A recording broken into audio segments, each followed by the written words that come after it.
Отбасы банктағы мемлекеттік сыйлықақы туралы толыққанды ақпараттың барлығын сіздерге қазір жік-жігімен майдалап, жалпақ тілмен түсіндіріп айтып беретін боламын.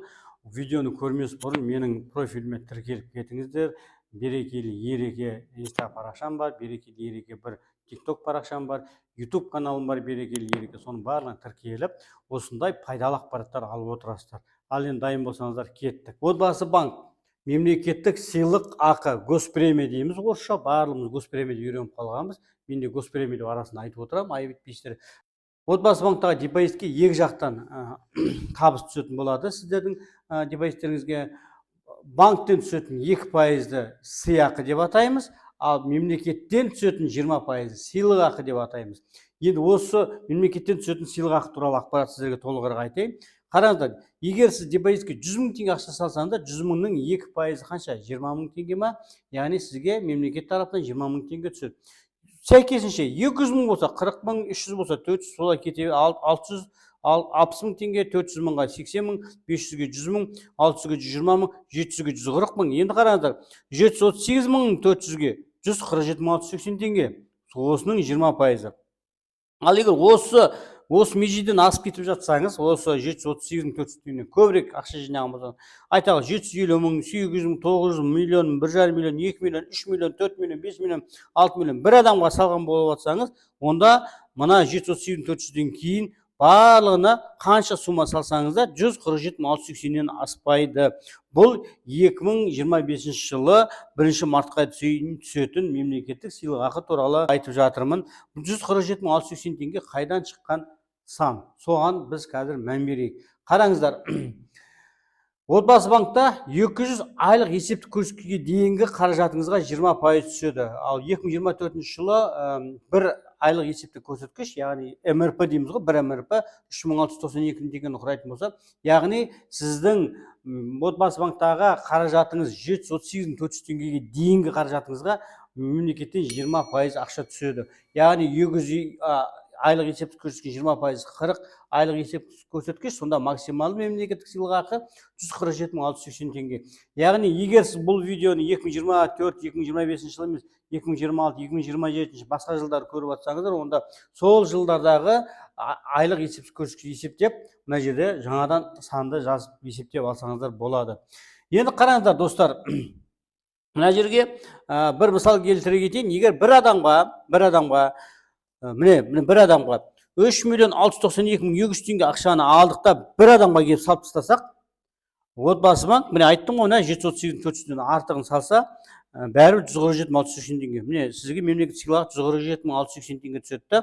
Сонда барлық депозитіңіз сізде 1 мартқа дейін, Құдай қаласа, депозитіңізде 3 миллион 839 мың 880 теңге ақша жиналып тұрады. Яғни бір рет қана мемлекет сыйлығы түседі.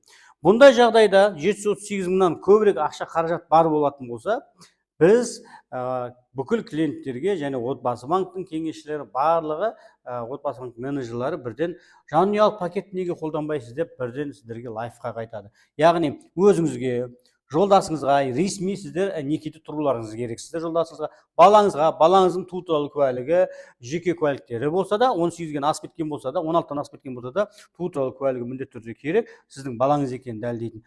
Туған бауырларыңыз, аға, іні, әпке, қарындас, сіңіліңіз болуы мүмкін, туған бауырларыңызға.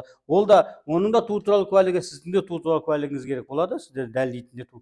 Және ата-анаңыздың, әкеңізге де, анаңызға да ашып қойсаңыздар да болады. Бұл жерде жасы ешқандай жас жағынан шектеу жоқ. Тіпті ата-анаңыз 100-ге келсе де, депозит отбасы банктан ашып қоя беруге болады. Жаңағы 3 миллион 600, егер қолдарыңызда 3 миллион 692 мыңдай ақша бар болатын болса, немесе 738 мыңның 2-еуі болсын, немесе 3-еуі болсын, немесе 4-еуі болсын, немесе 5-еуі, тіпті 6-еуі, 7-еуі бола берсін.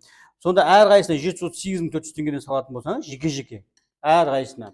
Онда сізде мына 3 миллион 692 мыңды сіз тиімді пайдаланып 5 адамға бөліп тастадыңыз. Сонда ертең 1 мартқа дейін, яғни обычно февральдың басында түседі, 147 мың 680 теңге әрқайсысына түседі.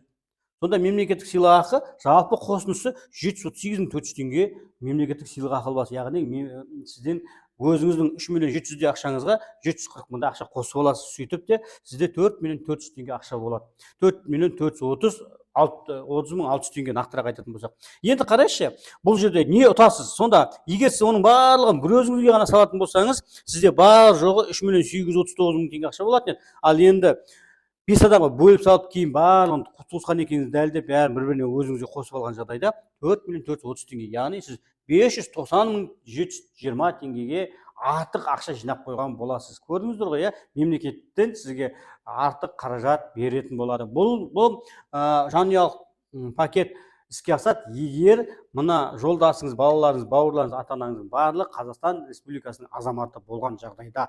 Егер Қазақстан Республикасының азаматы емес болатын болса, онда с видом на жительство деген анау сары удостоверение болады, оранжевый удостоверение. Оларға мемлекеттік сыйлықақы түспейді, соны ескере кетіңіздер. Ал енді тағы да бір мысал келтірейін. Тағы да бір нюансты айтып жіберейін.